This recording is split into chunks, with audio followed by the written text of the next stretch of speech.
Agora nós queremos convidar o pastor Glauco para ministrar a palavra do Senhor nesse momento.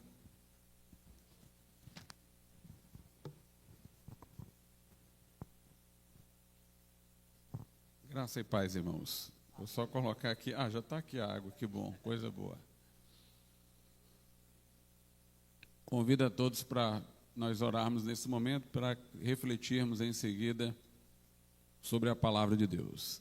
Soberano e altíssimo Deus, nosso Pai, nós te louvamos e te agradecemos por essa manhã, quando as tuas misericórdias para conosco se renovam, e te engrandecemos, Senhor, porque o Senhor é bom e sua benignidade atravessa as gerações.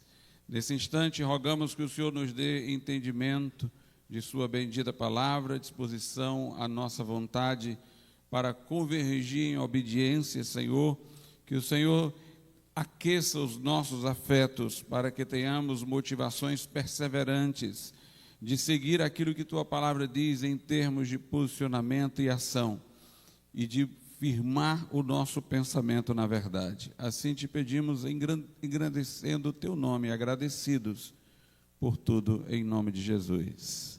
Amém. Vamos abrir as nossas Bíblias, meus irmãos, no texto de Mateus, capítulo de número 22. Nós iremos ler a partir do versículo de número 16.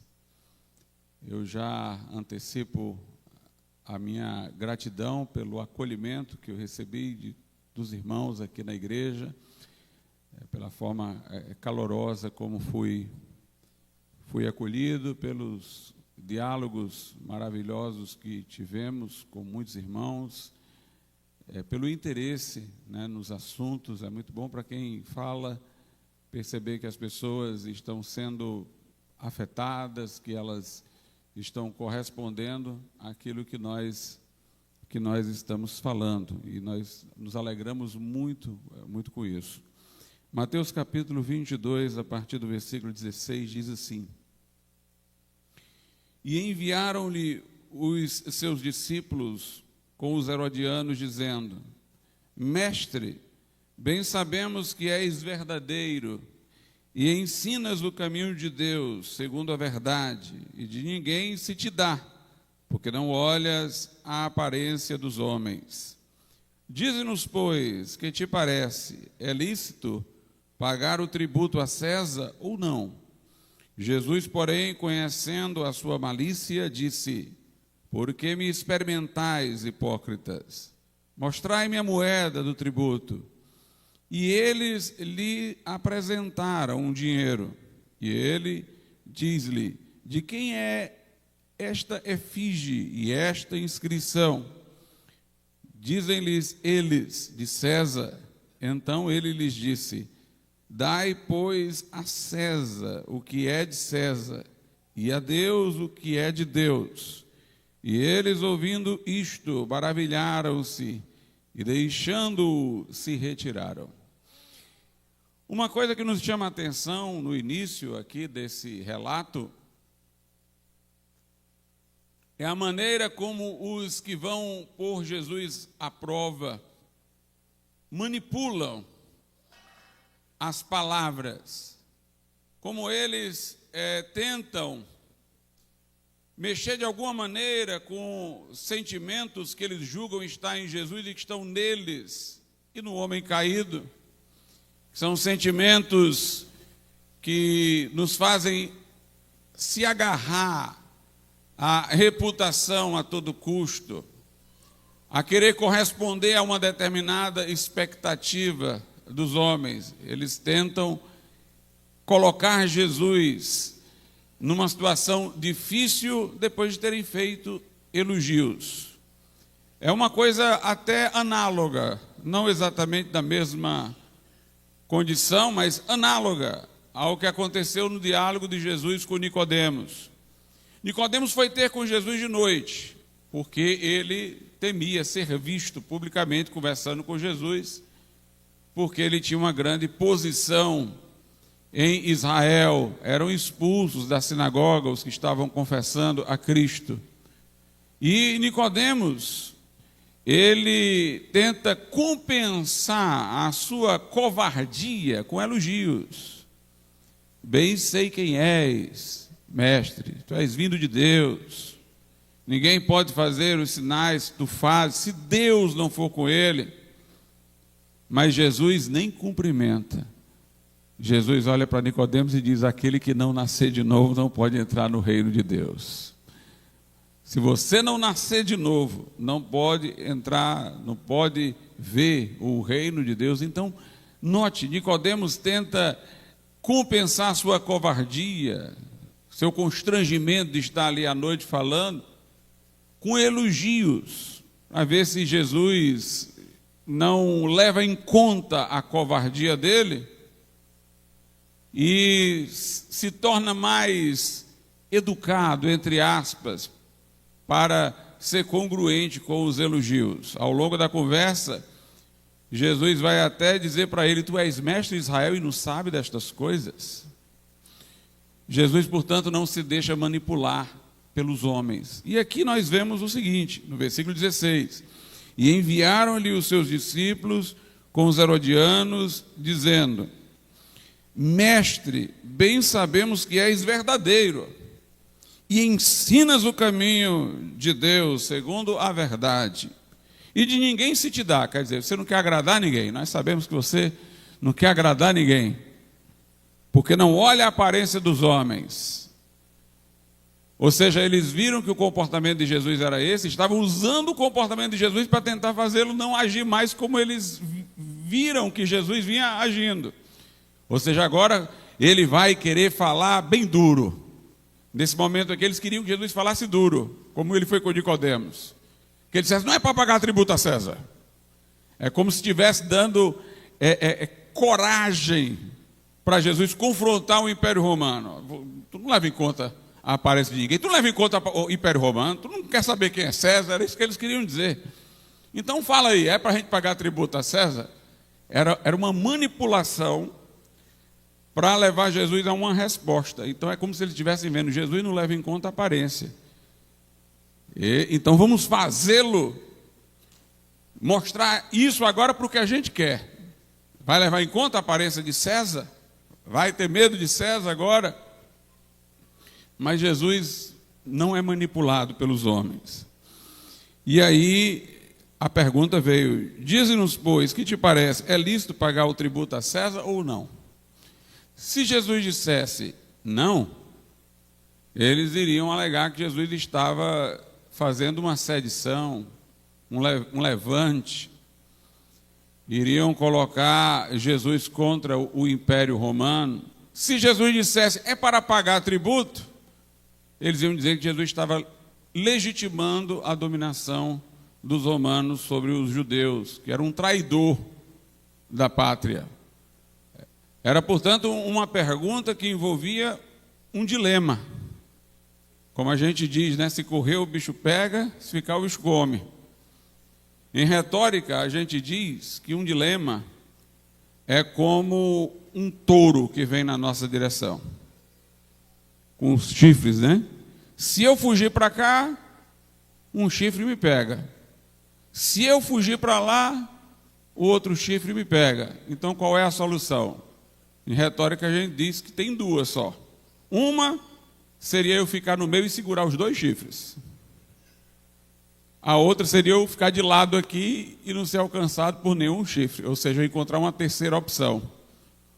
Ou eu digo, as duas coisas podem, nenhuma está em oposição à outra. Ou então eu digo, não, tem uma terceira opção. Nós vemos como foi sábia a resposta de Jesus. Jesus, porém, conhecendo a sua malícia, quer dizer, Jesus viu todos aqueles elogios, todas aquelas palavras, tinham uma função de manipulação. Disse: por que me experimentais, hipócritas? Jesus, portanto, começa por contestar a hipocrisia deles, que falaram tão bonito sobre Jesus, mas que não criam naquilo, queriam prová-lo. Mostrai-me a moeda do tributo. E eles lhe apresentaram um dinheiro. E ele diz-lhe: de quem é esta efígie, esta inscrição. Quem é o produtor dessa moeda? De onde é que essa moeda veio? Quem é que está aqui? Aí eles disseram, de César. Então dai a César o que é de César. É como se estivesse dizendo, isso aqui não é nossa, essa moeda não foi produzida pela gente. Essa moeda foi produzida por eles, é deles. Então não tem nada a ver com a nossa pátria. Dai a César o que é de César e a Deus o que é de Deus. Daqui a pouco nós vamos ver um sentido muito mais profundo na resposta de Jesus mencionada aqui. Mas eu adianto já que esse versículo, irmãos, ele teve efeitos históricos enormes. Não apenas foi visto como um instrumento para fazer uma distinção entre igreja e Estado, né, entre o poder político, né, e o culto, e o sagrado, e a vida com Deus, mas também teve um efeito até tributário. Nos Estados Unidos, por exemplo, em outros lugares, aqui no Brasil também, as igrejas gozam de imunidade tributária, não é nem isenção, é imunidade. Não é uma lei que dentre os que vão ter que pagar imposto nos isenta. É a Constituição que diz, não pode nem haver a lei que cobre o tributo da igreja. O fundamento para isso é o mesmo fundamento pelo qual, por exemplo, em nossa Constituição diz que o Estado não pode subvencionar nenhuma religião. Ele não pode patrocinar economicamente nenhuma religião. Ou seja, nem a igreja colhe dos cofres de César e nem César colhe dos cofres da igreja. Portanto, o fundamento para a igreja não ser subvencionada pelo Estado e ao mesmo tempo não pagar tributo veio desse versículo aqui. A gente percebe como as nossas instituições jurídicas, elas, se formos remontar a origem, tiveram uma influência cristã. Ou seja, foi um efeito, né, no outro plano, no plano jurídico-político, de um pressuposto doutrinário cristão. Mas, veja só, o que é que tinha na moeda? A imagem de César. Quando Jesus diz, dai a César o que é de César e a Deus o que é de Deus, ele queria dizer o seguinte, uma coisa que nós temos, uma moeda, a gente dá a César, mas nós nos damos a Deus, porque nós somos a imagem e semelhança de Deus. Se naquela moeda tinha a imagem de César, em nós está a imagem de Deus. Nós fomos criados à imagem e semelhança de Deus. O que Jesus queria dizer é o seguinte, o nosso ser integral não é devido a César. O nosso ser integral é devido a Deus.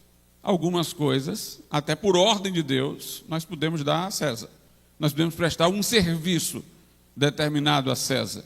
Nós podemos pagar um tributo, dar uma parte do nosso ganho para subsidiar o Estado. Mas o Estado não pode reivindicar a inteireza do nosso ser. A inteireza do nosso ser pertence a Deus. Nessa moeda está a imagem de César, é para ele, mas em nós está a imagem de Deus. Nós somos para Deus. Só Deus tem reivindicações absolutas sobre nós. Os estados totalitários não têm esse nome em vão. Eles foram chamados de estados totalitários porque reivindicavam a integralidade do homem. Eles eram chamados de totalitários porque eles engolfavam a sociedade civil. Não havia uma distinção entre sociedade civil e Estado. O Estado era onipresente. Ele estava em todas as áreas da vida. Ele controlava uma educação conforme o desejo dele. Ele controlava a propriedade, as relações humanas em geral. Por exemplo, durante o período da Covid, nós temos um exemplo de prenúncios totalitários. Quando você, por exemplo, ia para um lugar Você ia para um restaurante, vamos supor. E o dono lá do restaurante botava uma pessoa para poder examinar o seu passaporte vacinal. Você ia para o cinema, cadê o passaporte vacinal? O que é que estava acontecendo ali? O empregado do restaurante tinha virado funcionário público, com poder de polícia. O cara lá do cinema, do avião, por mais que fosse uma empresa privada, eles estavam vigiando você a serviço do Estado, estavam exigindo como se fosse um funcionário público, como se fosse um policial. Quer dizer, todo mundo virava funcionário do Estado. O Estado estava onipresente. O privado virou público. Né? Você era um vigia do seu vizinho para delatá-lo, para entregá-lo. O Estado totalitário é esse. Ele não existe mais o privado e o público. A sociedade e o Estado ele vai entrando em tudo, em todas as relações, ele toma tudo, todas as coisas.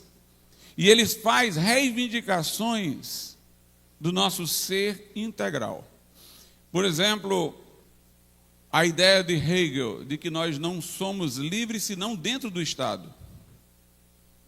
Note, nós não somos livres senão dentro do Estado. Então eu não tenho liberdade individual.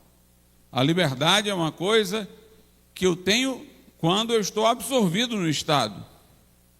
Nós ouvíamos discursos totalitários do tipo: o Estado é mais importante do que o indivíduo, porque o indivíduo passa e o Estado prossegue. Ele é mais durável, ele é mais perene do que o indivíduo. Então o indivíduo é meio para a continuidade do Estado, que é um fim. Isso só seria verdade se o homem não fosse dotado de uma alma imortal. Veja como a gente precisa de um pressuposto cristão para sermos lógicos no argumento contra o totalitarismo. Os que não são cristãos ou que não creem na imortalidade da alma, como lidarão com esse argumento? Mas nós dizemos o contrário. O Estado é histórico. Com a consumação e o advento da eternidade, como nós chamamos escatologicamente, o Estado, como conhecemos, desaparece. Mas nós existiremos para sempre. A Bíblia Sagrada diz: o mundo passa bem como a sua concupiscência, mas aquele que faz a vontade de Deus permanecerá para sempre. O Estado deve existir para servir ao homem, né? Deve existir para o bem-estar do homem.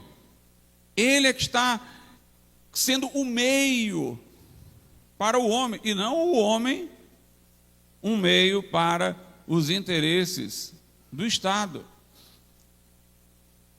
Se nós tivermos que nos ver como um meio para o Estado, é uma idolatria no sentido vulgar, né? Isaías zomba dos idólatras porque diz: vocês cortam madeira, pega lá o metal, forjam uma imagem de escultura e depois se ajoelha dentro dela e diz: esse aqui é o meu Deus.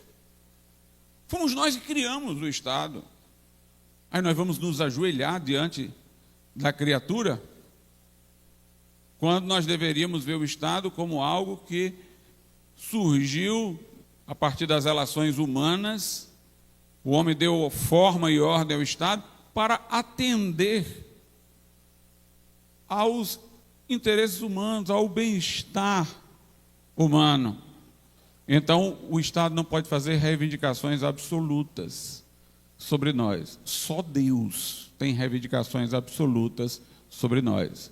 Eu acho que foi Francis Schaeffer que disse que todos os estados totalitários abominam o cristianismo, como o Império Romano também abominou, porque o cristianismo termina dizendo: não, Senhor, Senhor no sentido absoluto, só Jesus. César dizia: confessem que eu sou Senhor. Não, Senhor, nesse sentido aí que você quer, não, só Jesus. Os estados totalitários sabem que a lealdade do cristão a Cristo está acima dele. E por isso que há esse aborrecimento.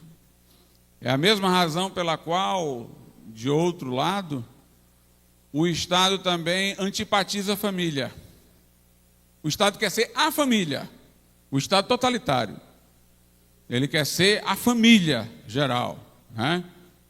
Ele não respeita a sua família, porque o Estado totalitário inveja a família. Porque é aquilo que ele consegue com a força, a família consegue com relações de afeto. Solidariedade, lealdade. Mas esse Estado ele precisa manipular, ele precisa coagir, ele precisa vigiar, ele precisa controlar esse Estado totalitário para poder ele alcançar aquela lealdade, aquela fidelidade, aquela integração que a família tem espontaneamente pelas relações naturais entre pais e filhos. Então, ele também não gosta da família, ele antipatiza a família, né? Porque vê como um concorrente. Então, Jesus está aqui, em outras palavras, ao mesmo tempo dizendo que se deveria pagar tributo a César e ao mesmo tempo dizendo que César não é o maior. Ele segurou os dois chifres. Vocês querem me dizer que eu devo me revoltar contra César? Vocês querem dizer que não é para pagar tributo a César? Pois eu quero dizer o seguinte: César não é quem ele pensa que é, e eu sou a favor de pagar tributo a César. Então Jesus aqui não entra em nenhum dos lados. A resposta de Jesus mostra que ele não é vassalo de César. Ele tem uma submissão ao Pai, em última instância, e está dizendo que todos nós devemos ter submissão a Deus. E ele está dizendo, entretanto, que o tributo deve ser pago, né? Para que o Estado possa cumprir a finalidade que está em Romanos, capítulo de número 13, onde lá mesmo diz: a quem deveis tributo, pagais tributo, né? Então, é essa a resposta de Jesus. Nós temos no Novo Testamento uma outra passagem importante sobre as relações do cristão com o Estado. Foi lida aqui por um irmão ontem no culto. Eu gostaria de lê-la também. Está lá na primeira carta de Paulo a Timóteo.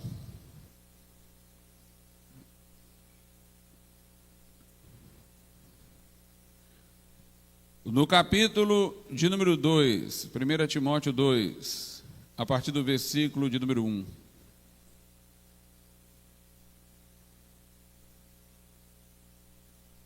Diz assim: admoesto-te, pois, antes de tudo, que se façam súplicas, orações, intercessões e ações de graças por todos os homens, pelos reis, por todos os que estão em eminência, para que tenhamos uma vida quieta e sossegada, em toda piedade e honestidade, porque isto é bom e agradável diante de Deus, nosso Salvador, que quer que todos os homens sejam salvos e venham ao conhecimento da verdade. Note, pelo que nós devemos orar? Nós devemos orar pelos reis, para que nós possamos ter uma vida quieta e sossegada. Ou seja, para que a gente não se sinta ameaçado pelo Estado, para que a gente possa ter os nossos negócios privados sem o Estado estar nos extorquindo, para que nós possamos poder falar livremente do que nós cremos, nos reunir para culto, ter uma vida não importunada pelo Estado. E aí ele diz, em toda piedade e honestidade. Aqui nós temos as duas tábuas da lei, né? Porque a primeira tábua é de piedade, relaciona-se à nossa condição com Deus, né? Não ter outros deuses ao lado do Senhor, não se prostrar diante de imagens, não tomar o nome do Senhor Deus em vão, e assim sucessivamente. A segunda tábua é a honestidade, as nossas relações com os seres humanos, não furtar, não levantar falso testemunho, não cobiçar, né? não adulterar, inclusive honrar também os pais. Então aqui o que o apóstolo está dizendo é assim, vamos orar pelos reis, para que nós tenhamos uma vida quieta, sossegada, não importunada, onde a gente possa viver. os termos da nossa convicção, em toda piedade e honestidade. Meus irmãos, mais do que nunca nós precisamos fazer essa oração.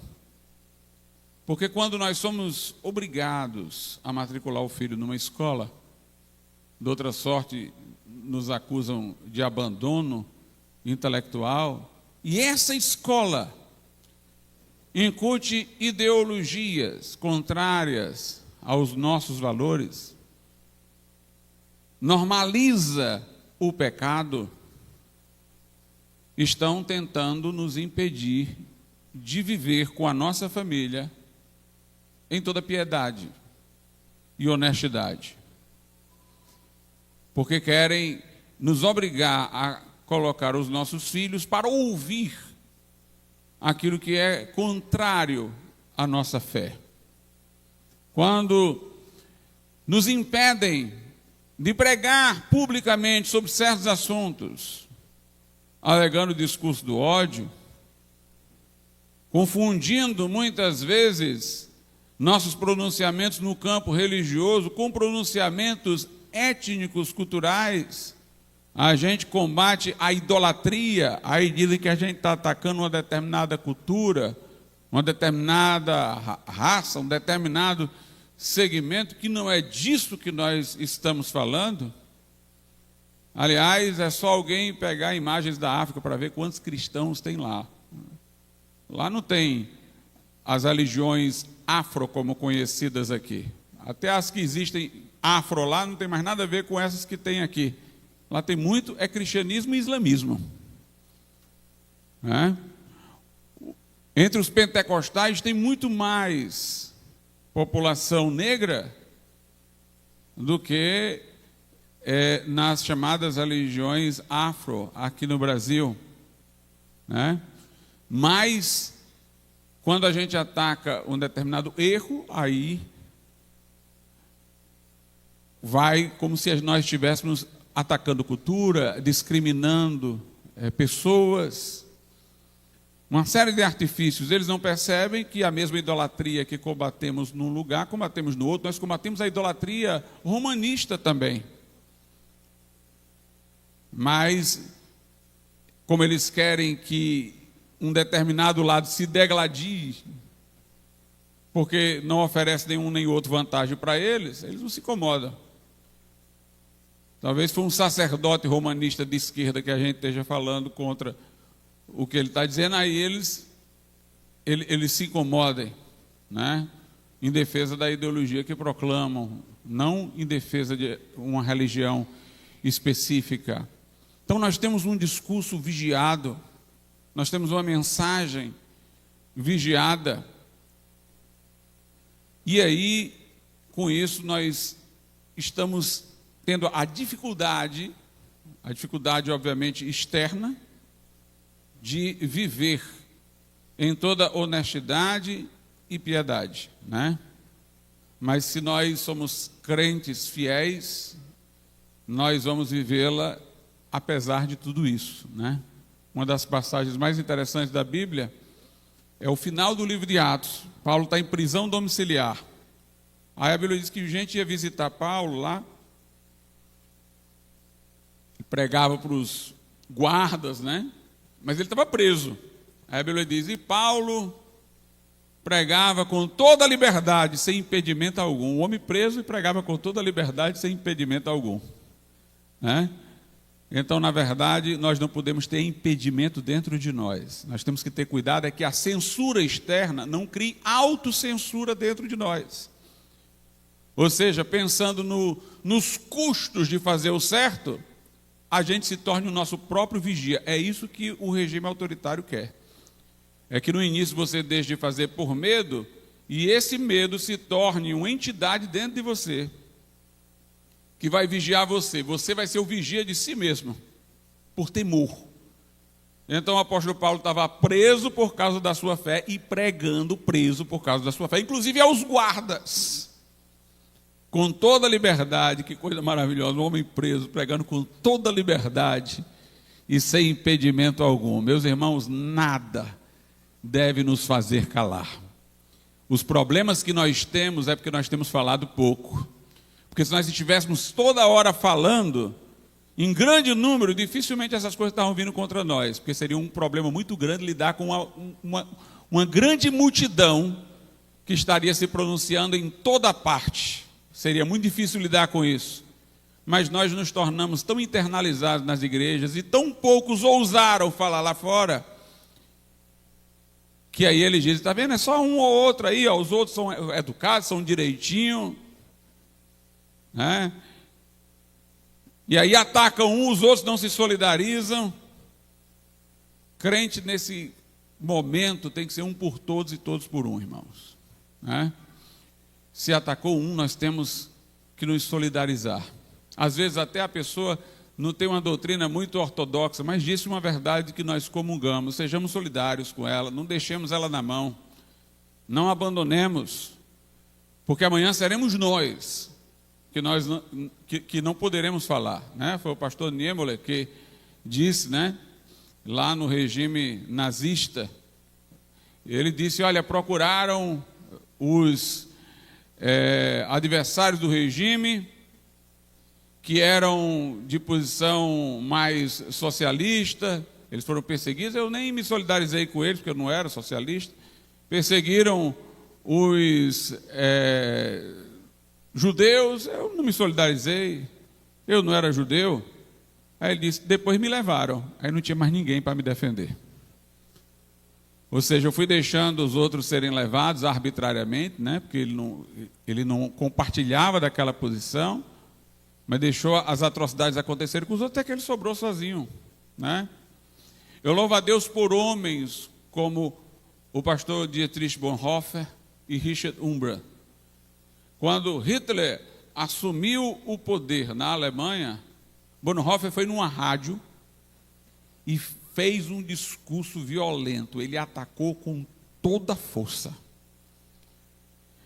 A rádio foi parada na hora, para poder não continuar a transmissão. Ele foi para os Estados Unidos, depois ele resolveu voltar para a Alemanha, e os americanos disseram, não volte, vão lhe matar. Ele disse, eu estou pronto a morrer. Eu estou pronto a morrer. E voltou. E foi um mártir. Morreu um mês antes de terminar a guerra, mais um mês ele teria escapado. Era noivo, né? Mas não casou, porque foi preso, foi para campo de concentração. E Richard Umbra, quando o regime comunista chegou no seu país, os comunistas reuniram as igrejas, católica, ortodoxa, evangélica, fizeram uma grande reunião, cheia de ministros religiosos. E o regime disse, olha, nós vamos deixar as igrejas funcionarem, nós só queremos que vocês sejam amigáveis, não tensionem com o regime. Aí começaram a dar oportunidade nessa grande reunião para ministros religiosos falarem, pastores falarem, e aí eram os discursos todos agradecendo que a igreja ia poder continuar, que eles iam estar ali para apoiar e tal, e Richard Umbra se coçando lá, ouvindo aquele discurso covarde, até que ele não aguentou mais, ele se levantou, foi lá no púlpito e fez um discurso de crente mesmo. Ele não somente falou contra o regime, mas ele falou contra todos aqueles pastores, ministros de outras igrejas. Ele disse, vocês deveriam se envergonhar do que vocês estão fazendo, em outras palavras. A igreja dele não pôde funcionar, começou a se reunir em reuniões domésticas, até que foi preso, né? Depois, muito tempo depois, foi solto, escreveu o seu livro lá, Torturado por Amor a Cristo. Mas nós precisamos de gente corajosa. A igreja que resistiu ao nazismo, chamada de igreja confessante, era a igreja que não ia parar de confessar a sua fé. Não é confessional. Algumas vezes o tradutor para o português, porque confessante é muito estranho, traduz igreja confessional. Mas a igreja confessante é um movimento. Nós não vamos parar de falar. Não vamos parar de falar do que temos visto e ouvido. Nós não vamos deixar de confessar a nossa fé. Então, aqui no texto, nós temos a visão bíblica de Estado. Aquilo que nós oramos para acontecer, obviamente, é aquilo que nós entendemos ser a visão normal, ideal, correta. E nós oramos para que possamos ter um estado dentro do qual possamos viver uma vida sossegada, uma vida quieta, possamos viver nos termos da nossa piedade, da honestidade, possamos viver livremente, meus irmãos. Como diziam os batistas ingleses, uma igreja livre num estado livre. É isso que nós precisamos. Nenhum documento norte-americano, Declaração de Independência, Constituição, tem a expressão Estado laico. Como a Constituição brasileira, em nenhum lugar tem o termo Estado laico. O que a Constituição fala é que a igreja não pode ser subvencionada, embora ela possa colaborar com missões públicas. É a laicidade colaborativa, né, do livro que o Ramonils expôs aqui. E ela fala que a igreja não paga os tributos, mas o que tem mais é só garantias institucionais. O Estado não pode se intrometer nas liturgias das igrejas. O Estado não pode embaraçar o culto, criar dificuldades. Está escrito na nossa Constituição. A ideia do Estado laico nos Estados Unidos, ela surge de uma carta de Thomas Jefferson para a Igreja Batista. A carta é exatamente salvaguardando as garantias da igreja. É Thomas Jefferson dizendo que a igreja não vai ser importunada, que o Estado não vai importunar a igreja. A ideia do Estado laico não era para fortalecer o Estado, era para proteger a igreja. Porque uma vez que há uma igreja confessional, as outras podem ser tolhidas. A finalidade do Estado laico, como ele nasceu, não era garantir poderes do Estado sobre a igreja. Era garantir que a igreja estivesse livre da interferência do Estado. Foram nos regimes comunistas, ateus, portanto não era Estado laico, era Estado ateu, que o Estado deixava a igreja sobreviver sob certas condições, sob certo controle do seu discurso.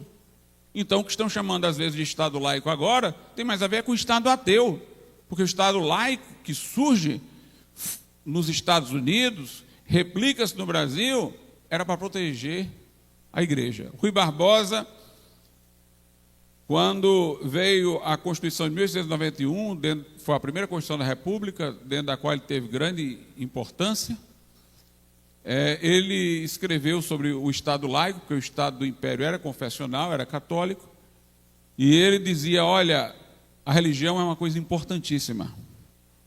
Ele tinha uma profunda admiração pela fé cristã. Dizia da sua relevância para a vida social.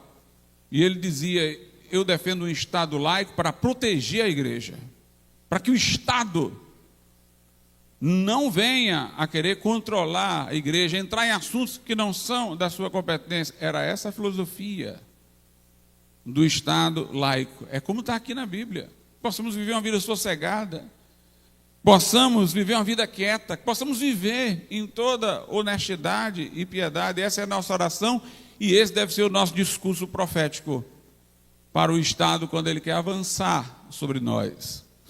Quando nós lemos o Gênesis, nós vemos a criação do homem e lá é dito, né, que o homem foi criado à imagem e semelhança de Deus. A ideia de dignidade da pessoa humana, que é a fonte ética de todos os direitos fundamentais, nasceu dessa visão judaico-cristã, segundo a qual o homem foi criado à imagem e semelhança de Deus. Essa é a fonte ética de todos os direitos. Nós fomos criados portadores dessa dignidade, dessa posição que Deus nos colocou, inclusive como subcriadores, porque a partir da natureza nós criamos cultura, como subregentes, porque a natureza foi colocada originalmente sob a tutela e sob o domínio do homem. Fomos dotados de racionalidade, de capacidade ética, moral. Fomos dotados de uma capacidade de reconhecer o Criador. essa condição do homem, que ele qualitativamente se distingue dos animais, é que dá a ele essa dignidade de que falam os textos jurídicos. Por isso que a teoria da evolução deve ser sempre combatida por nós, porque para a teoria da evolução, o que distingue o homem dos animais é apenas uma coisa quantitativa. É como se o homem tivesse um cérebro um pouco mais sofisticado, mas não é uma distinção qualitativa, é de quantidade. Tanto que tem um teórico chamado Peter Singer, que escreveu um livro, O Direito dos Animais, professor de ética nos Estados Unidos. Esse cidadão disse que nós deveríamos acabar com um discurso sobre direitos humanos, porque o homem é apenas um animal, como qualquer outro. Os direitos são dos animais. E, por exemplo, um óvulo fecundado, um embrião, como ainda não teve o cérebro desenvolvido, um cérebro de um animal já plenamente desenvolvido é mais sofisticado que o dele até então. E que, portanto, ele não tem o direito que um animal possa ter. Se tiver um dano cerebral, ele diz, não tem mais os direitos. Um leão capaz de autodefesa e de autonomia para viver por si mesmo teria mais valor do que uma criança que ainda precisa da mãe para ter amamentação, que ainda não é capaz de andar e viver suficientemente. Veja só, ele diz que direitos humanos é especicismo, já tem essa. E o pressuposto é a teoria da evolução, mas para nós, o homem não é um animal evoluído. O homem foi feito à imagem e semelhança de Deus. É interessante como há uma diferença entre a Bíblia e os antigos, né? Os antigos diziam, Aristóteles dizia, o homem é um animal racional. Quer dizer, ele definia o homem por baixo, embora colocando acima dos animais, né? O homem é um animal acrescido à racionalidade. A Bíblia define o homem por cima, ele é a imagem e semelhança de Deus. Então, a fonte ética dos direitos fundamentais, essa condição pela qual nós fomos formados, a imagem e semelhança de Deus. O homem é anterior ao Estado. Quando o homem foi criado, não havia Estado. O homem é anterior, nesse sentido bíblico, até a sociedade. Porque o primeiro relacionamento do homem não foi com a mulher, foi com Deus. A primeira pessoa com quem o homem conversou foi com Deus. Tem gente que pergunta, pastor, por que Deus não criou homem e mulher juntos? Aliás, tem dois relatos da criação, o Gênesis 1 e o 2. No 1 fala como se fossem juntos, né? Criou Deus o homem, a sua imagem, macho e fêmea os criou. Porque o objetivo do 1 é mostrar que os dois são iguais. Tanto o homem como a mulher são portadores da imagem de Deus igualmente e tal. Na mente de Deus foram criados juntos. Deus já queria o homem e a mulher. Mas na ordem histórica da criação, Deus cria primeiro o homem e depois ele cria a mulher. Por quê? Porque se ele criasse homem e mulher juntos, nós poderíamos incorrer no erro de pensar que o relacionamento primário do homem é com o seu semelhante. E não é, é com Deus. Então ele criou o homem, ele falou com o homem, ele dialogou com o homem, depois lá na frente ele cria a mulher. Para o homem entender que o seu relacionamento primeiro é com Deus. Por isso que Jesus disse, o primeiro mandamento é esse, ama o Senhor teu Deus de todo o coração, alma e força. E o segundo, que é semelhante a esse, derivado desse, ama o teu próximo, como a ti mesmo. Nossa relação com Deus é primeira. Como é que diz a confissão de Westminster, né? O homem foi criado para a glória de Deus e para fruir dele, né? Alguma coisa desse tipo. Que lá fala, fomos criados para o louvor da sua glória, fomos criados para o relacionamento com Deus, né? Então o nosso relacionamento primário é com Deus. O homem é antes do Estado e de certa forma é antes da sociedade, embora ele teve uma relação social com Deus que precedeu a relação com o seu semelhante. Então eu não posso colocar o Estado acima do homem, porque o homem veio primeiro, o Estado veio depois, veio a posteriori. O homem, portanto, recebeu de Deus, por sua condição de ser feita à imagem e semelhança de Deus, liberdade de expressão, de locomoção, essa dignidade que é fonte ética de seus direitos.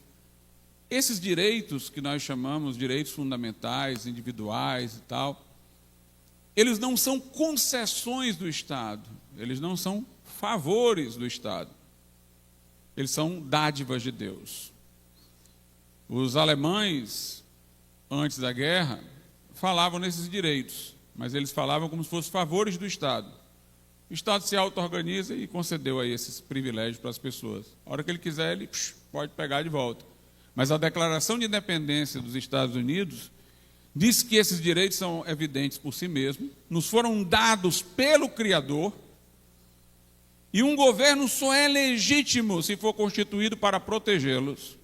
E a Declaração de Independência ainda diz que se um governo não os proteger, os ameaçar, ele pode ser derrubado e substituído por um que proteja esses direitos. A finalidade de um governo legítimo é proteger as liberdades do povo, liberdades que foram concedidas por Deus. Como eu disse aqui ontem, nós temos a pressuposição dessas liberdades em tudo que Jesus nos ordenou fazer. Ele mandou que a gente se reunisse, né? A Bíblia diz que lá na carta aos Hebreus que a gente não deve deixar de congregar, isso é uma liberdade de associação. Mandou a gente ir pregar o evangelho a toda criatura, a liberdade de locomoção, pregar o arrependimento para as pessoas mudarem de opinião. Portanto, é uma liberdade de expressão. Estou convencendo o outro a deixar os seus caminhos e voltar-se para Deus.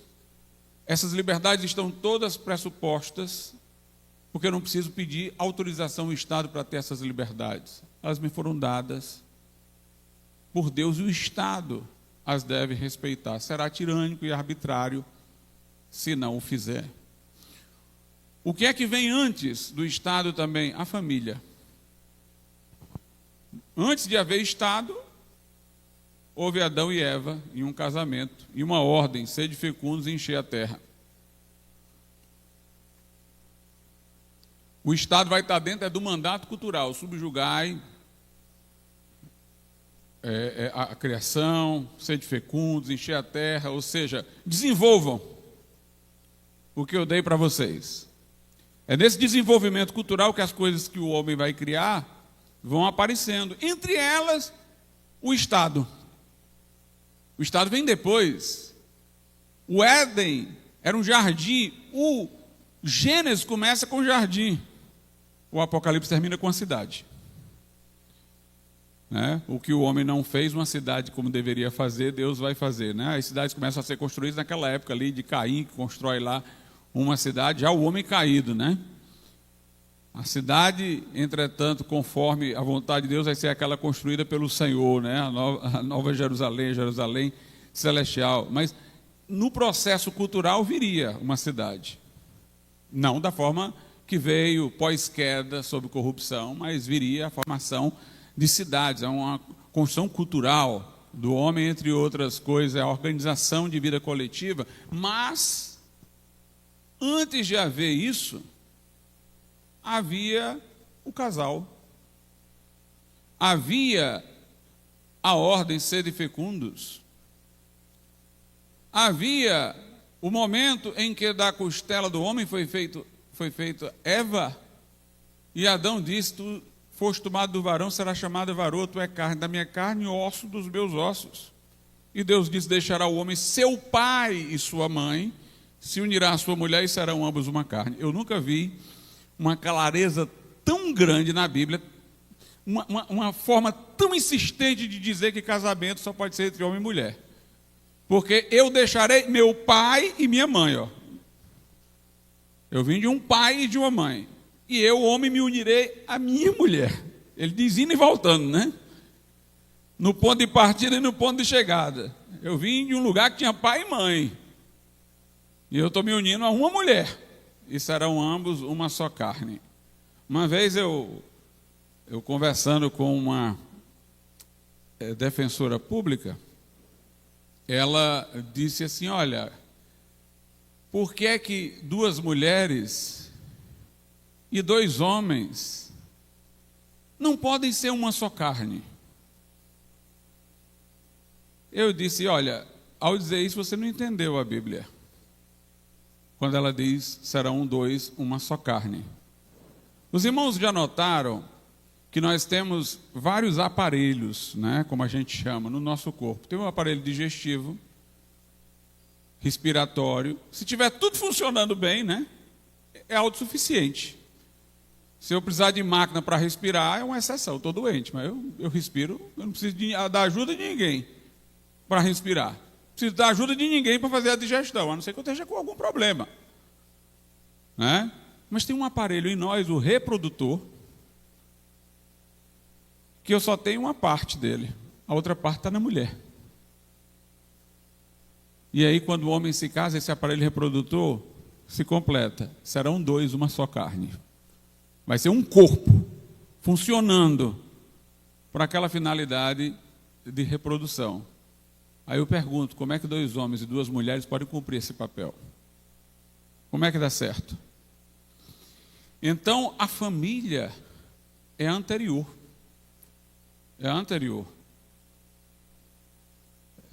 Ao Estado.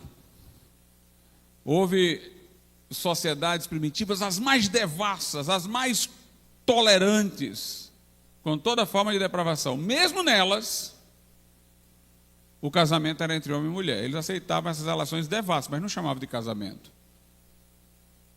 Por quê, pessoal? Porque essas relações devassas, sejam entre homem e mulher mesmo, promíscuas, sem estabilidade e a vocação de formar um lar, uma família, sejam relações entre dois homens, duas mulheres e tal. O que é que isso interessa para ser institucionalizado? São escolhas pessoais. A razão pela qual nós institucionalizamos uma relação entre homem e mulher, socialmente falando, é porque essa relação não se restringe aos interesses daqueles dois que se casaram. Ela é a condição de sobrevivência da sociedade. Existe um interesse público aí. Porque essa união é fecunda. Sem ela, a sociedade não se perpetua, não existe Estado. Como ela é o caminho natural de geração de filhos, eu tenho que ter a preocupação de se esse casal aí está lidando com os filhos que possa criar, como é que eles estão sendo educados, socializados. Entra uma preocupação social. É interessante que Bertrand Russell era ateu, militantemente ateu. Mas Bertrand Russell disse uma coisa que ele bateu na trave, diferentemente de alguns hoje. Ele pegou e disse assim, olha, se um homem quiser ter um relacionamento com a mulher e não quiser ter filhos, ou ainda não tiver filhos, ele disse, eu acho que não deveria haver casamento, porque não entrou o interesse público. Aí ele disse, mas na hora que os filhos nascerem, ele disse, aí deveria, essas duas pessoas serem obrigadas a casar. Eu não estou concordando com ele, porque inclusive eu não entendo que haja relação entre homem e mulher biblicamente legítima que não seja para formar uma família. Pode não formar por uma razão alheia à vontade, uma condição natural, não vai deixar de ser um casal e um casamento, por isso. Mas tem essa vocação para nós, é um compromisso de estabilidade, tudo, de continuidade. Mas o Bertrand Russell, que aderiu à revolução sexual e tal, não tinha essa questão da preocupação com os compromissos e tudo, ele defendeu, mas ele entendeu que a união que gera filhos, ela ganha um interesse público. Então, uma união que é intrinsecamente infecunda, porque uma pessoa que tem uma esterilidade e não pode ter filhos, ele tem a união aí é potencialmente fecunda, porque é um homem ou uma mulher. São as pessoas que poderiam ter filho. Só, digamos assim, atualizadamente é que não foi fecunda, mas ela é potencialmente. É a união como foi criada para ser fecunda. Por uma causa acidental, né?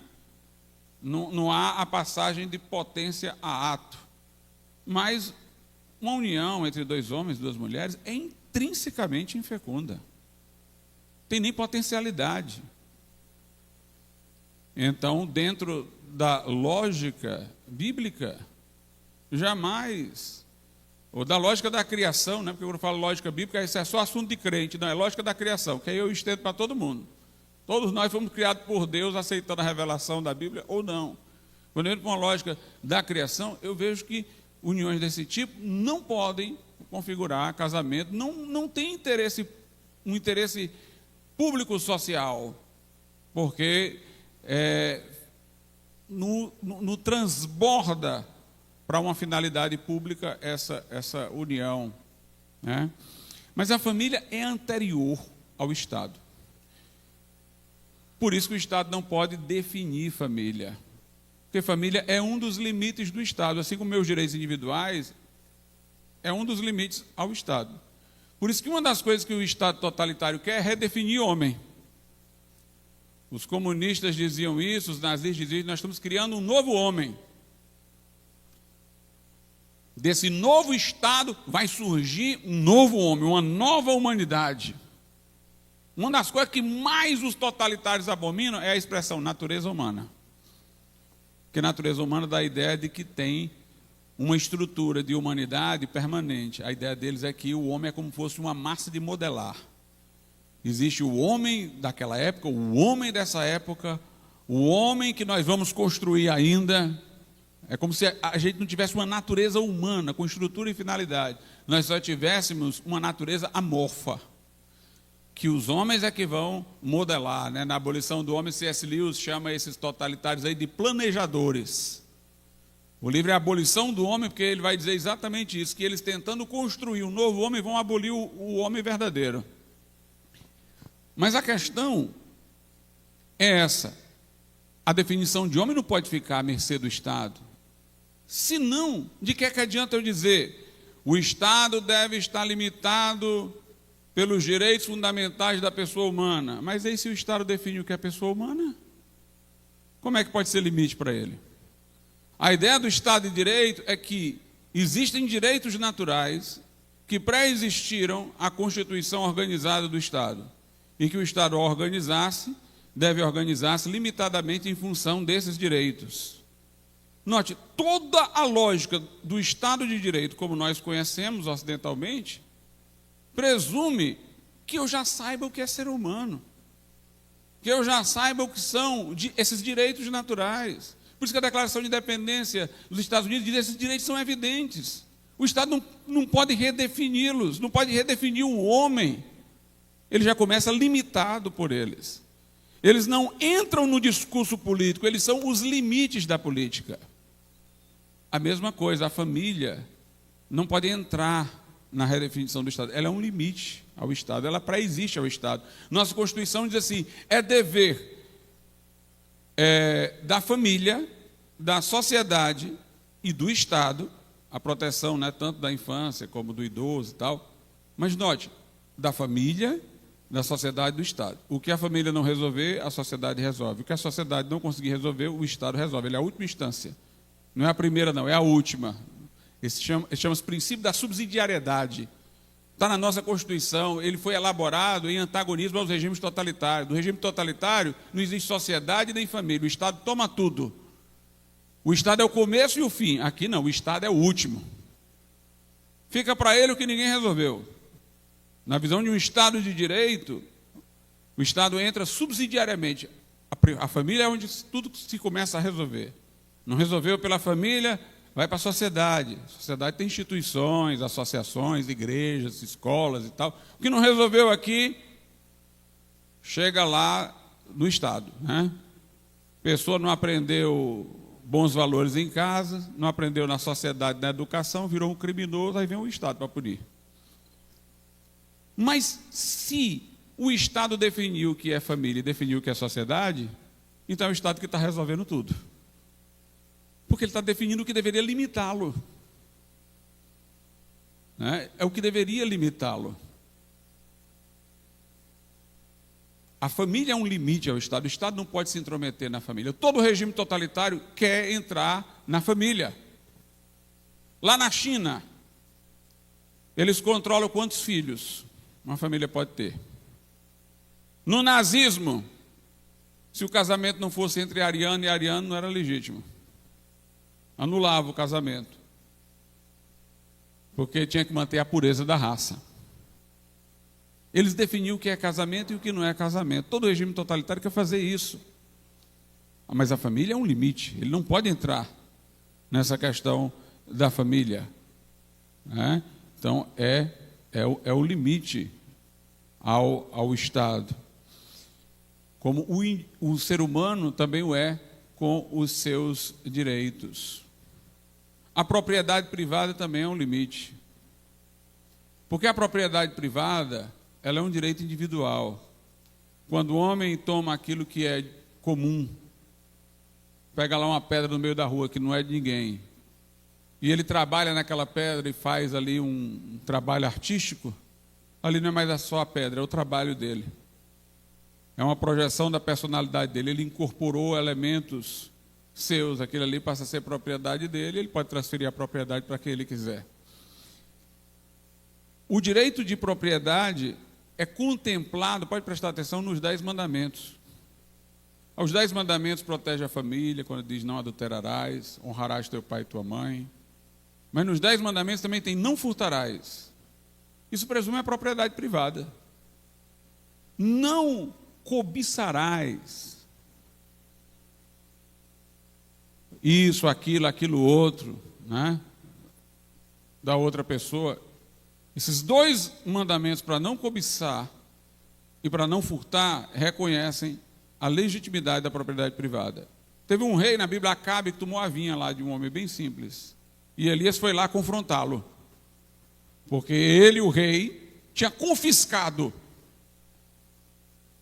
o bem daquela pessoa, inclusive instrumento de trabalho dela, era uma vinha que ele tinha. E ali ele confronta. A gente vê como o profeta está resistindo a uma invasão do Estado na propriedade privada. Hermann Doiver dizia mais, né? Eu estou aqui nas partes mais explícitas da Bíblia, vou agora para algumas partes que estão mais nas entrelinhas, que Hermann Doiver, enquanto filósofo, mencionou. Ele dizia o seguinte: quando nós observamos o que Deus criou, nós percebemos que há uma coisa que Deus cria em conjunto, indiferenciada, que depois vai sofrendo uma diferenciação. Por exemplo, se eu pegar o zigoto, o óvulo e o espermatozoide ali, né, na fecundação, ali ainda não estão diferenciados os órgãos. Mas tudo que vai dar origem aos órgãos está ali. Numa evolução contínua vai haver uma diferenciação, né? Os órgãos ali vão começar a aparecer a partir daquela coisa ali que parece inicialmente um todo indiferenciado. Então tudo caminha de uma unidade indiferenciada para uma diferenciação. A gente vê que está na lógica da criação. Está lá a semente. Dentro daquela semente, potencialmente, está contida uma árvore com galhos, frutos, mas não tem nada disso ali. É uma unidade indiferenciada. Mas aí a semente lá vai quebrar, vai sair aquele raminho, vai começar aquele desenvolvimento e vão se formar as partes, né? Os galhos, as folhas, os frutos. E aí Doiver diz o seguinte: em relação ao homem, como ele foi dotado de livre agência, de liberdade, a coisa é diferente. Porque o processo de diferenciação não vai surgir espontaneamente. Vai surgir de maneira normativa. Normativa quer dizer que Deus deu ordem para que essa diferenciação acontecesse. Ela não vai acontecer como na ordem da natureza, na espontaneidade, numa continuidade alheia a uma vontade livre. Na cultura, na vida humana por excelência, que é a vida cultural, as coisas não vão surgir num desenvolvimento em contínuo. Existe uma norma. Norma é diferente de uma lei natural. Uma lei natural, ela é descritiva, ela descreve só o que acontece. Uma norma é prescritiva, ela fala a sujeitos livres dizendo faça isso, faça aquilo. É muito diferente, por exemplo, uma norma que diz não matar e uma lei natural como a da gravidade. Se eu soltar isso aqui, vai cair. né? Uma coisa aqui que eu solte vai cair. Se eu soltar e não cair, a lei não foi transgredida, não, ela foi provada falsa. Né? Se eu disser vai cair, tem que sempre cair. Não cair, houve um milagre, ou então essa lei é falsa. Não matar, tem gente matando, a norma não matar é falsa? Não, ela está sendo violada. Há uma diferença. Então, para sujeitos livres, nós temos normas. Para a natureza, nós não temos normas, nós temos leis que descrevem como funciona as relações de causa e efeito. Então, em relação ao homem, por causa dessa sua dignidade, o processo de diferenciação não seria espontâneo, seria normativo. Ele deveria promover esse processo de diferenciação. Então, o homem vai criar as artes, vai criar o direito, vai criar a política. Alguém pensa, quando Deus criou o homem ali, ele já estava pensando em direito, arte, música. Estava, mas estava tudo pronto? Não. Mas ele deu ao homem ordem para desenvolver. Sede fecundos, encher a terra, subjugar, é o mandato cultural, desenvolvam aí.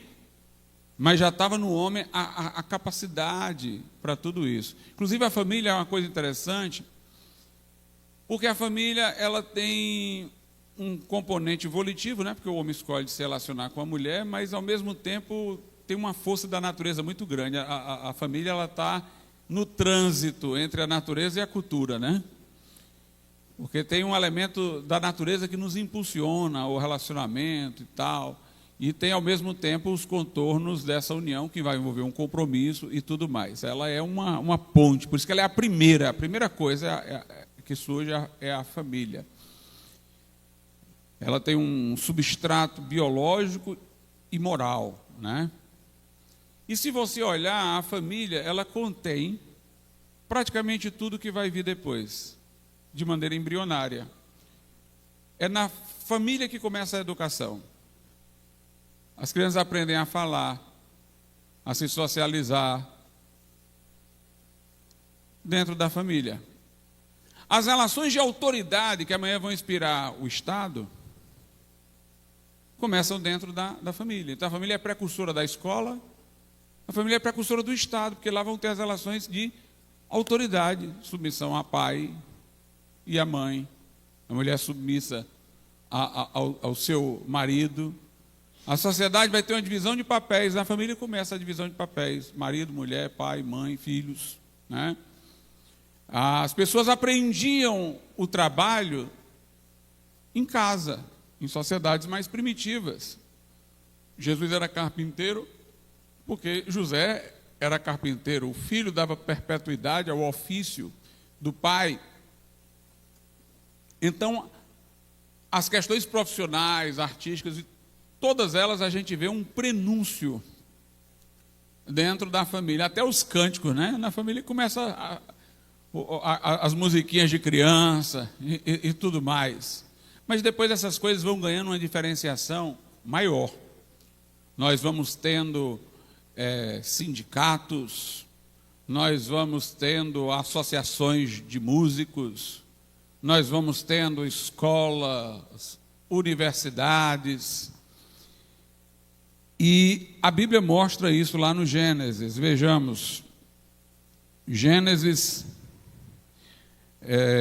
capítulo de número 4, o versículo 20, ó.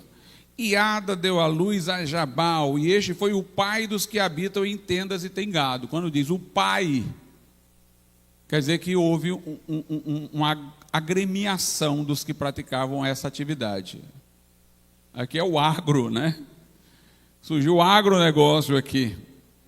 O pessoal dedicado à pecuária, que habitava em tendas, ó, ele foi formando uma associação aqui de gente que trabalhava nessa área. Aí segue, ó. E o nome do seu irmão era Jubal, e este foi o pai de todos que tocam harpa e órgão. Dá a entender que quando ele foi o pai, pessoas começavam a tocar e formando um grupo de gente cantando, uma associação de músicos. Versículo 22, e Zilá também deu à luz a Tubal-Caim, mestre de toda obra de cobre e ferro, e a irmã de Tubal foi Noema. Aí surgiu uma associação de metalúrgicos aqui, né? O mestre de toda obra de cobre, de ferro, né? Surgiu um grupo de profissionais nessa área. Então, o que é que nós observamos? Que tudo isso aqui antecede ao Estado. O ser humano, ele tem, primeiramente, o indivíduo com os seus direitos concedidos por Deus, a família, como estabelecida por Deus, depois a sociedade, aí dentro da sociedade aparecem as associações.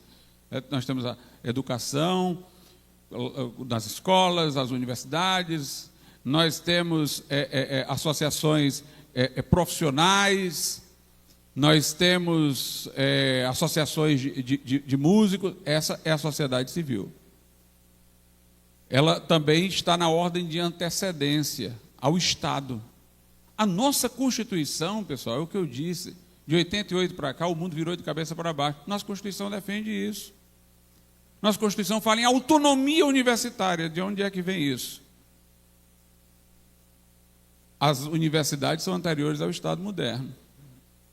Embora houvesse formas políticas antecedentes, mas o Estado, como a gente conhece, o Estado nacional, a universidade existia antes, com independência. Quando a gente fala na Constituição em liberdade de associação, o Estado garante a liberdade de associação, porque as associações são anteriores ao Estado. Isso está na sociedade civil, essas associações. Altúzios, que era um calvinista, Hermann Doiver, Abraham Kuyper, todos disseram isso. Eles chamavam isso de, mais particularmente Kuyper e Doiver, soberania das esferas. Cada esfera dessa é autônoma.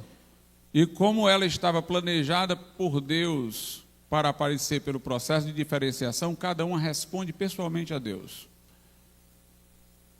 Cada uma tem uma autonomia própria. Cada uma tem uma lei própria de funcionamento. A lei, por exemplo, das escolas é do mérito. Você passa de ano quando aprendeu e mostrou que foi capaz de satisfazer as exigências cognitivas. Quando, por exemplo, você tem propostas políticas de educação continuada para não reprovar ninguém, está violando a lei natural do processo de educação, a lei intrínseca do processo de educação. Nos Estados Unidos, esse negócio de pessoal ganhar a bolsa de estudo porque é atleta, está errado, como cotas também, para isso, para aquilo, está errado, porque fere a lei intrínseca do processo de educação. Tente resolver esses problemas por fora, e tem como resolver, mas a questão é que lá dentro tem aquela própria lei. Você não pode desregular, porque aquela esfera tem autonomia, né?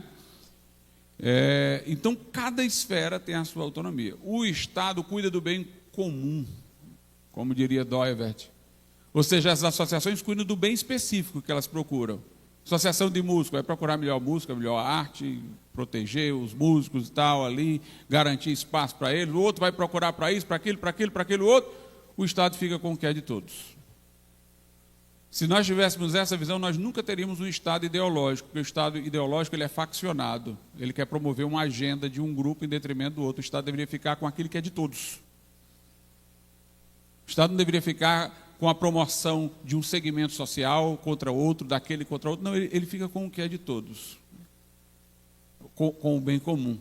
Ele resolve o que essas esferas não resolveram, ou quando elas funcionam mal, ele entra para corrigir. É um pai que está espancando o filho, o Estado entra para corrigir, né? É uma associação que está discriminando alguém, ele entra para corrigir. Mas ele tem que respeitar a lei intrínseca de cada esfera. E ele é o último ponto, porque essas esferas têm autonomia própria, né?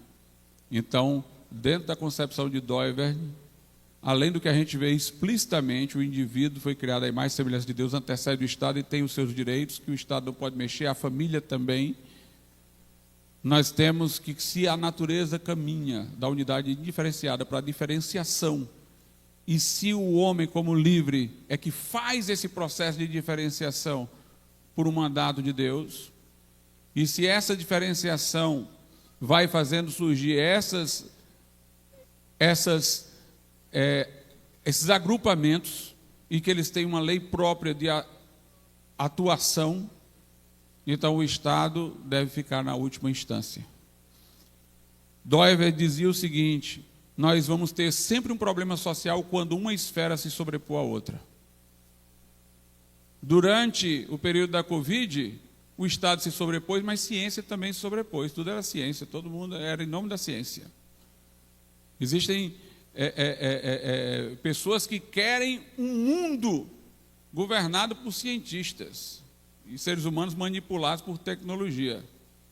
É uma sobreposição. Na Idade Média, a Igreja Católica, enquanto instituição, se sobrepôs a tudo, ao Estado, às universidades, controlou tudo.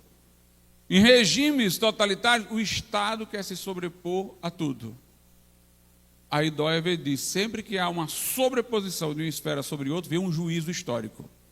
Ou seja, isso está tão contrário à ordem natural das coisas que vai vir um juízo histórico. Vê um juízo histórico contra a Igreja Católica, que foi a revolta das nações contra o domínio papal. Veio revolta contra o nazismo, em algum momento isso cai. Aí pode dar origem a uma outra coisa, né? Também. Errada, porque o homem está toda hora pendulando de um erro para o outro. Mas as coisas vão pendulando exatamente porque não atingem o ponto de ordem, né? Só Deus tem essa soberania global sobre todas as esferas. Quando uma quer ter a soberania que pertence a Deus e dominar todas as outras, ela está tentando ocupar o lugar de Deus. Aí vem o juízo histórico, porque só Deus é soberano sobre tudo e sobre todos. Todas essas esferas responderão a Deus, o Estado responderá a Deus, a Igreja responderá a Deus, e como dizia Kuyper, não há 1 metro quadrado sobre o qual Deus não diga: isso é meu. Deus abençoe os irmãos.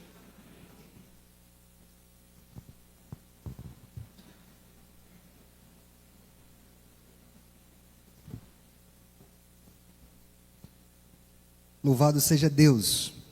Que tempo precioso, que tempo útil de edificação, de esclarecimento, de entendermos o nosso lugar no mundo, entendermos quem é que colocou ordem em todas as coisas. O texto bíblico diz que antes do Senhor criar todas as coisas no seu formato final, a terra era sem forma e vazia. E o Espírito de Deus pairava sobre as águas. Quem é que dá ordem ao caos? É o Espírito Santo de Deus. Quem é que preenche o vazio? É o Espírito Santo de Deus. Como nós precisamos? Que o Espírito de Deus coloque ordem na desordem. Que o Espírito de Deus preencha o vazio das mentes, dos corações dos homens. Louvado seja Deus. O almoço está para 11h30, 11h40, então até lá nós temos perguntas. O pastor Glauco disse: eu nunca fui tão espremido. Então nós temos ainda um pouquinho, porque daqui, depois do almoço, ele já parte para Fortaleza. O presbítero Ramonilson vai estar levando para Fortaleza. Após o almoço nós teremos já essa viagem dele. Mas, pastor, eu gostaria que nós abríssemos aqui para algumas perguntas, tá? E o senhor fica aqui aí mesmo? Então, e a primeira vai começar por mim. Pastor, como a igreja do Senhor Jesus pode exercer a sua função profética diante do Estado, sem cair nem na submissão à crítica, nem no ativismo partidário.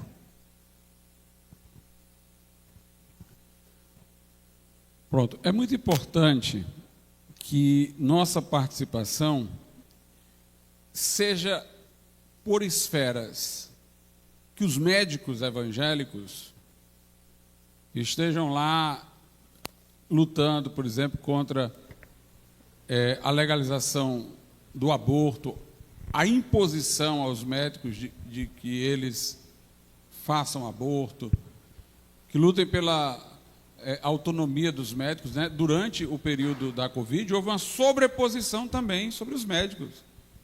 Essa esfera dos médicos aí está sendo abalada, porque eles não podiam receitar um tratamento precoce. O Conselho Federal de Medicina fez uma resolução dando autonomia aos médicos. E a decisão da Corte Maior do país foi contrária. Tinha uma resolução do Conselho Federal de Medicina sobre o aborto, no caso de estupro, não acontecer depois de que o nascimento já era viável. Né? Porque, por exemplo, se a criança já está num tempo que ela poderia fazer imediatamente o parto e ela sobreviver, para que matar? Se o objetivo do aborto de quem sofreu estupro era aquela mulher, teoricamente, né, que isso a lei permite, não quer dizer que a Bíblia permita, mas se o objetivo era ela se desembaraçar daquela questão, porque aquilo ali criava um trauma nela, e se aquela criança pudesse nascer e ir para a adoção, por que tinha que matar? Então, o Conselho Federal teve um parecer, né, nesse sentido de que quando é viável, faz o parto, ainda que precoce, faltando algum tempo, faz logo o parto, mas não mata. Para que matar? Esse parecer era respeitado, ele não é de agora, ele era respeitado, né? E foi derrubado pelo ministro Alexandre de Moraes, salvo engano, né? E com parecer da AGU, de um rapaz que se diz evangélico, favorável àquilo que foi decidido pelo Poder Judiciário.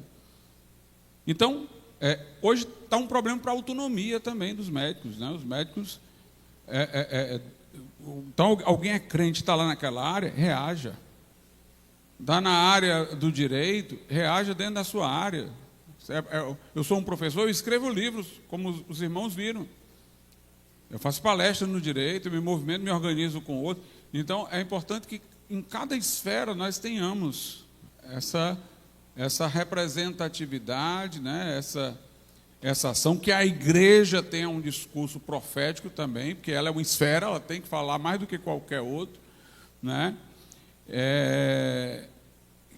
Que haja essa reação, né, geral. E, em matéria partidária, a gente tem que ter realmente preocupação, né? Porque exatamente pela soberania das esferas, o púlpito não é o lugar para o político, né?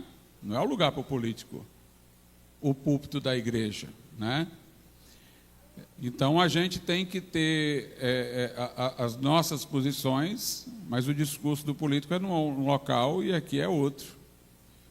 E com fundamentos até diferentes, né?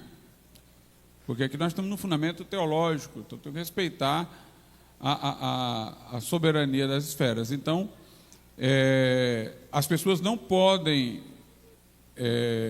ainda que favorecendo a um determinado grupo político que defenda os valores consentâneos com aquele que nós cremos, mas isso não justificaria subjugar a igreja à política. São esferas diferentes.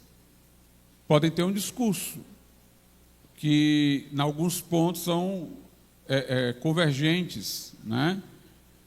O que muito nos alegra, já que a gente ora por reis que nos garantam uma vida sossegada e tal. Então, sempre que um político fala a verdade, eu oro por ele. Eu até oro por ele na igreja. Tem uma pessoa que está falando o que é certo, está sendo perseguida por isso, eu oro por ele. Como eu oro por qualquer um. que está sendo injustamente perseguido, porque ele está dizendo uma verdade, mas eu não dou o púlpito para ele. Inclusive, político não visita a minha igreja, porque não tem. Se ele for lá, ele já sabe que não vai ter nenhuma diferenciação. Então, não costuma muito assim acontecer de um político, diga assim, político estranho de campanha que vai lá, eu vou lá para ver se eu tenho oportunidade. Não tem, porque tem a separação das esferas, tem os objetivos definidos próprios, né?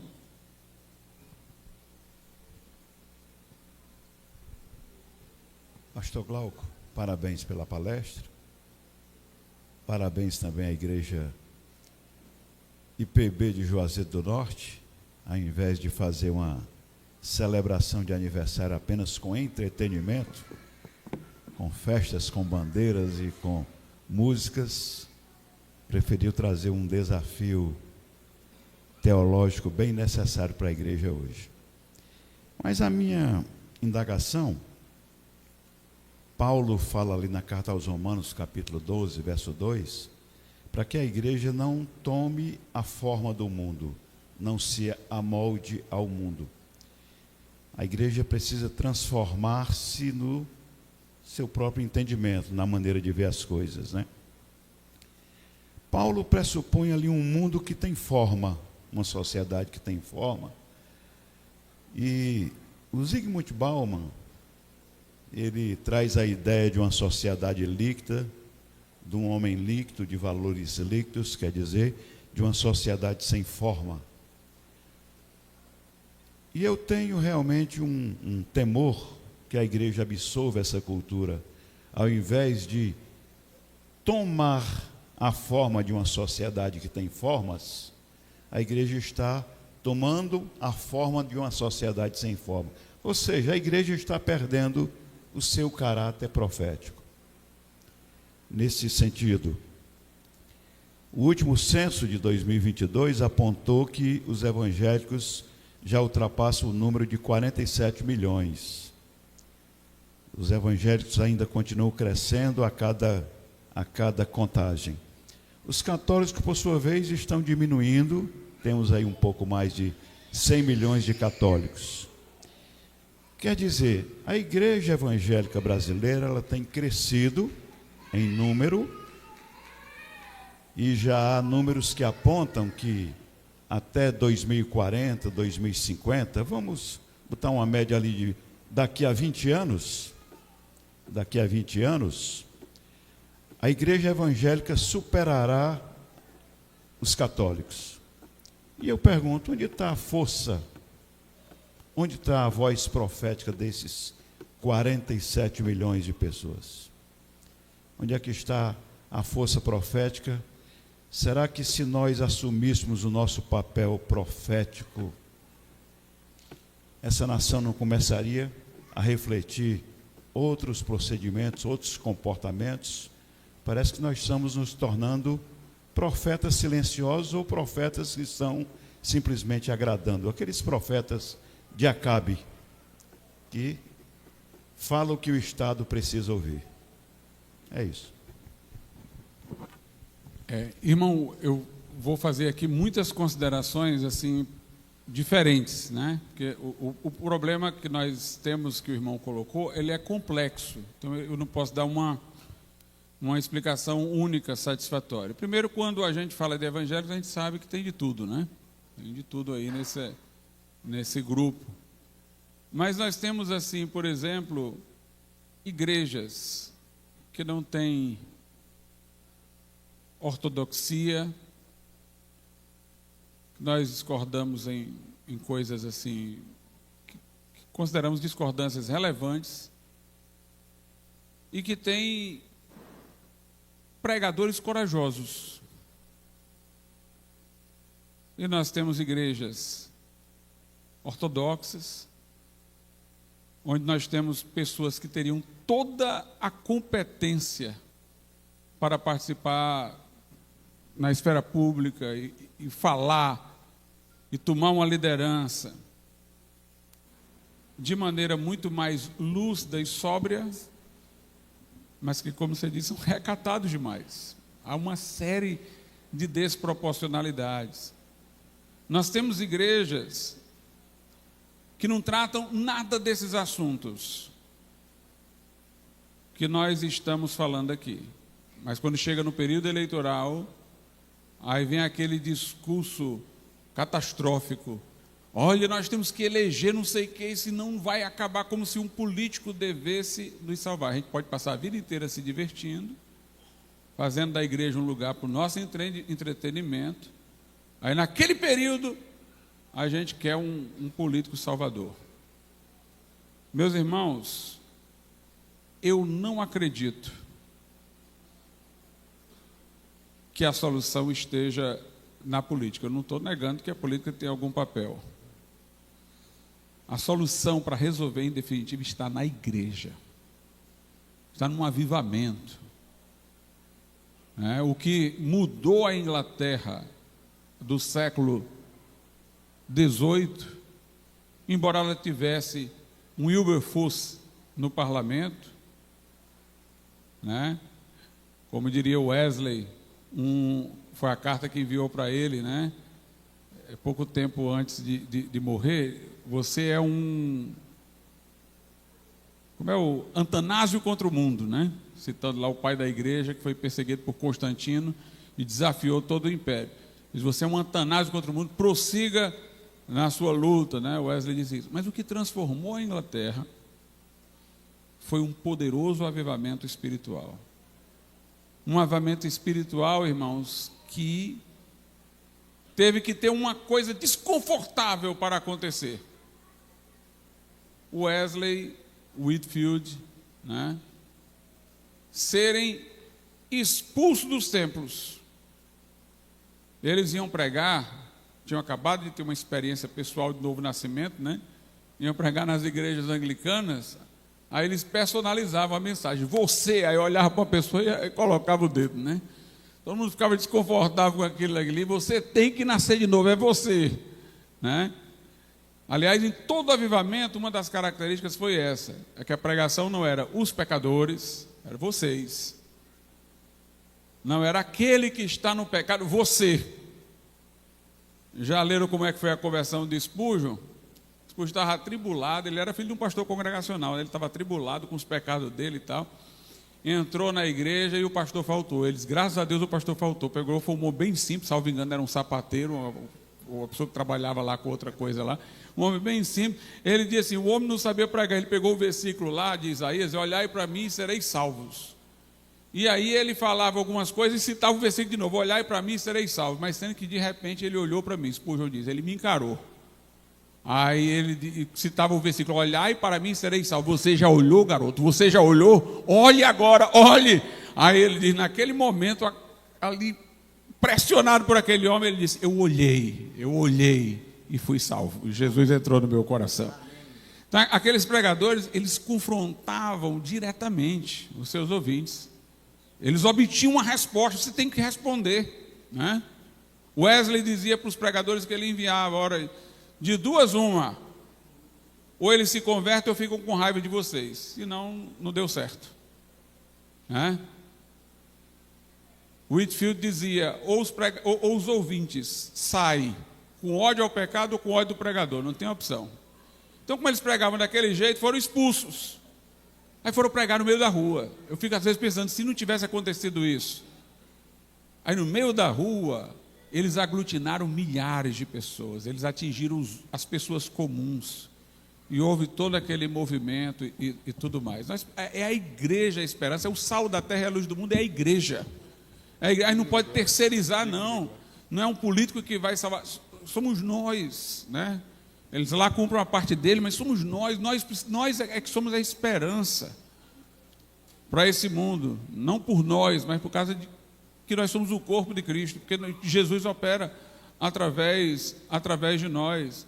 Uma das coisas que eu ficava revoltado era quando eu tinha horários em programas de rádio dos evangélicos, às vezes ia de 6 da noite até meia-noite. Hoje esses programas não têm funcionalidade que tinham, porque o pessoal tem YouTube e tal, mas tinha lá aqueles programas, e o mundo caindo nessas ideologias, descambando na depravação. E os programas lá, eu quero mandar um abraço para o fulano de tal, oferecer a música para o fulano de tal. Eu digo, rapaz, já pensou se de 18 horas até 20 horas tivesse havendo um confronto? Tinha incrédulos ouvindo ali um confronto com a igreja, para chamar a sua missão. Quanto tempo desperdiçado. Às vezes a gente tem programa em televisão, aí o pastor está fazendo uma escola dominical no programa de televisão, faz na igreja. Se tem um espaço desse na televisão, presumo que tem gente ali incrédula, confronta as ideologias, confronta as coisas. Então, nós temos umas desproporcionalidades de ação que impedem que a gente influencie, né, devidamente a sociedade. Aqui é apenas a ponta do iceberg, tem muito mais coisa aqui, mas se eu fosse falar, aí eu acho que eu não ia viajar hoje não. Deus abençoe os irmãos.